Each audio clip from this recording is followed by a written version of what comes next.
महात्मा गांधी भारतीय इतिहास के एक ऐसे व्यक्ति हैं जिन्होंने देशहित के लिए अंतिम सांस तक लड़ाई लड़ी। वह आज़ादी के आंदोलन के एक ऐसे नेता थे जिन्होंने अहिंसा के मार्ग पर चलते हुए अंग्रेजी शासकों के नाक में दम कर दिया था। महात्मा गांधी को राष्ट्रपिता के नाम से भी संबोधित किया जाता है। उनकी सत्य और अहिंसा की विचारधारा से मार्टिन लूथर किंग और नेल्सन मंडेला भी काफी प्रभावित थे। महात्मा गांधी ने अफ्रीका में भी लगातार 21 वर्षों तक अन्याय और नस्लीभेद के खिलाफ अहिंसक रूप से संघर्ष किया, जो अंग्रेजों को अफ्रीका में ही नहीं बल्कि भारत में भी महंगा पड़ा। महात्मा गांधी का पूरा नाम मोहनदास करमचंद गांधी था। उनका जन्म 2 अक्टूबर 1869 को गुजरात के पोरबंदर में हुआ था। उनके पिता का नाम करमचंद गांधी था, जो ब्रिटिश राज के समय काठियावाड़ की एक छोटी सी रियासत के दीवान थे। महात्मा गांधी का विवाह महज 13 साल की उम्र में कस्तूरबा गांधी के साथ हो गया था।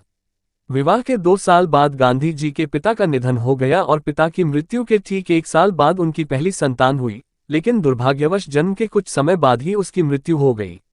हालांकि इन कठिन परिस्थितियों में भी गांधी जी ने हार नहीं मानी और 1887 में अहमदाबाद से हाई स्कूल की डिग्री प्राप्त की तथा कॉलेज की पढ़ाई पूरी करने के बाद साल 1888 में उन्होंने लंदन जाकर वकालत की पढ़ाई करने का निश्चय किया। 1891 में वकालत की पढ़ाई पूरी करने के बाद गांधी जी भारत वापस लौटे, लेकिन नौकरी के सिलसिले में उन्हें वापस दक्षिण अफ्रीका जाना पड़ा।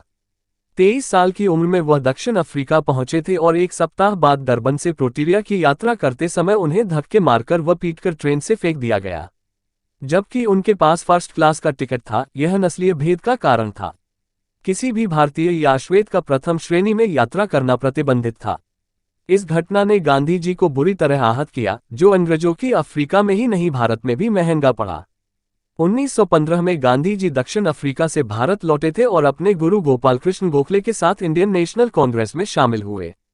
इस दौरान भारत गुलामी की जंजीरों से जकड़ा हुआ था और किसी एक ऐसे व्यक्ति की आवश्यकता थी जो स्वतंत्रता आंदोलन को एक नई दिशा दे सके। गोपाल कृष्ण गोखले ने उन्हें देश की नब्ज को समझने का सुझाव दिया। गांधी जी ने देश के हालात को समझने के लिए भारत भ्रमण की योजना बनाई, जिससे देश की नब्ज को जान सके और लोगों से जुड़ सके।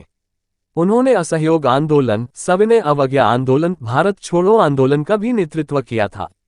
देश की स्वतंत्रता में गांधी जी के योगदान को शब्दों में नहीं मापा जा सकता।